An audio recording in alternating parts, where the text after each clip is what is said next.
In this video, we are looking at some latest updates in Notion, in particular when it comes to Home, that is being released to everyone, both multi-people workspaces as well as single-person Notion workspaces. And within Home, there are two new sections that are worth making a video about, in my opinion. And these are a section that shows events from your Notion calendar. Then if you have your Google Calendar connected to it, also from your Google Calendar, as well as a section to save or pin a database view or multiple database views within your Notion Home. And these widgets are in addition to the already existing ones, and they can also be hidden to customize Notion Home a bit more. In addition to that, the second main feature that we are looking at is the ability to sort private pages or shared pages, as well as show more of them or fewer of them on the left-hand sidebar menu within any Notion workspace. These are the two features that we're going to look at. So by the end of this video, you will have a better understanding of what to do with them if you find them useful, how to implement them in your daily workflow within Browser. Here is Notion Home, and there is a first widget that is the greeting, where you can still edit your nickname here. Then there are recently visited pages.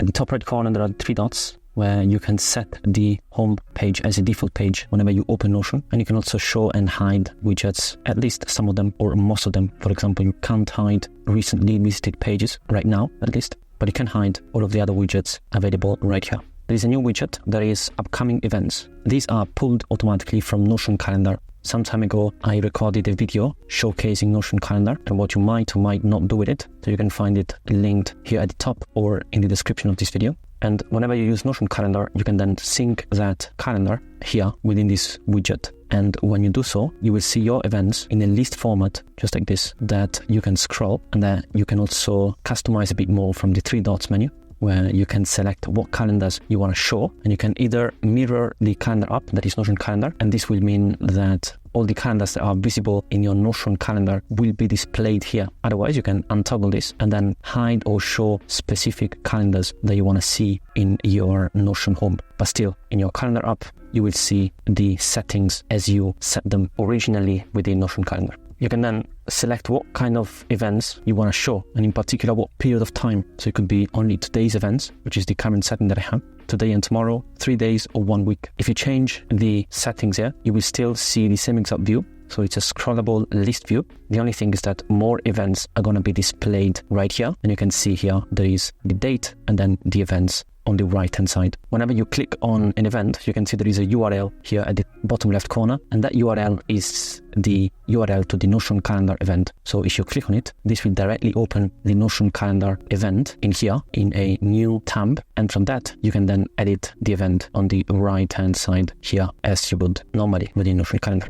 There are a few more settings. You can hide or show all day events. So these are events that do not have a specific time. For example, this event record video has a specific time, and that's why it shows on this list. But if you have an all-day event, that may be a holiday that is displayed in your calendar, or it might be an event that doesn't have a start and an end time, such as a task, for example, if you have synced your task database with Notion Calendar. In that case, you can also show those events in here, and they will display at the top. And finally, you can show events without participants or hide them.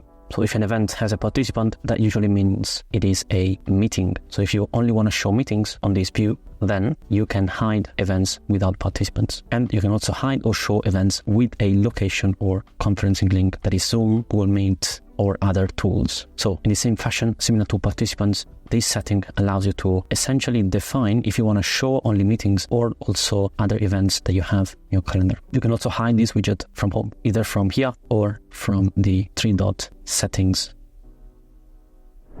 The plus new button allows you to quickly create a new event from here. When you click on it, it will open a new tab with Notion Calendar again, and then you can set the title of the event, the time, date, the recurrence, and all the other usual properties or metadata that you would do if you were to use Notion Calendar. So you can see how this essentially is a view of Notion Calendar. It doesn't allow you to make edits directly from home, but rather when you do make edits or want to add new events, it will redirect you to Notion Calendar directly. So Notion Calendar is the source of of truth for this view. The second core update on Notion Home is a new widget as well that is at the bottom right here, and this allows you to pin a database view to quickly access it. So this seems to converge towards the idea that Notion Home can be the only place where you visualize and manage your work. And so this allows you to pin views of databases from your Notion workspace. It might be your projects database, for example, meetings, workouts, or whatever database you like, so that it stays in one single page and you do not have to necessarily open different tabs or navigate through different sections in your workspace. So in here, if I select a database, this will pull a list of databases available. I can also search for the database that I want to have. For this example, let's assume I want to show the training sessions in here from this database. And you can see this is a similar setup to when you use /linked view of database. That is the command on any Notion page. So you can either create a new view of that database or reuse an existing one, such as a calendar by week here, by month, by year. But in this case, let's say I want to create a new table view. I'm actually going to do a list view, and let's say I want to filter by date is this week, so that I only see this week's sessions. For example, I can sort them by date ascending. I can also show specific properties, such as the date. That is what I want to show here and what I'm interested in primarily. And then I can set additional filters, sort rules, grouping, just like in any database view. And you can see here that's a view, so I can also rename it with whatever I like. And from the views panel, I can also add an additional view. This could be from the same database or from a separate one. So for example, let's pull the writing database and we're going to do a new table view, maybe a list view, and we will filter by the date posted is this week. And then I can show different data in here, the status, the category, date posted, and I can sort by date posted. And these are Notion pages, so I can open them easily from here like I would on any other database view. I can also edit categories or data that is displayed on this list view or on any view that you use in here and act as any database view in the Notion workspace. You can notice that if I were to use the table view, it looks slightly different. You can see it has this outline. It doesn't have the view picker at the top, but it has this background that is a gray background on this black homepage background. That is because I'm in dark mode, but it's over in light mode that I can switch to by using Control or Command Shift L. Then I can see that's a table view, just like I would have it in any view, and I can see the properties and all the other data, and I can open as well the pages here. And finally, the last feature update that we're going to look at in this video is the ability to sort and move sidebar items that are part of the private section or of the shared section, or also of other sections such as team spaces and favorites. So in here, for example, if I click on the private three dots menu, I can see there is a new option that is sort. It could be manual or it could be last edited, where these pages are automatically sorted by last edited time. I can also show 10 items, or I can do all of them, or I can do less, such as 5 items. And if I do 5 items and there are more items in that list, then I have this more menu that I can open to see all of them here, to sort private pages just like before. I can also create a new page within the section easily from here. I can lock the panel open that you see resizes the view to adapt to the new size with this locked pane. And there is the 3-dot menu that I would have on any page in the sidebar menu. And I can also search for pages. So this makes this section a bit more searchable and user-friendly to customize it a bit better. And this also comes with the older release of having the ability to move the different sections in your sidebar menu just like that. And the third option is exactly that: move up, move down, that is moving sections within your left sidebar menu. And this concludes this video. If you have questions or comments, leave them down below. Find all the useful information in the description of the video. For now, thanks for watching and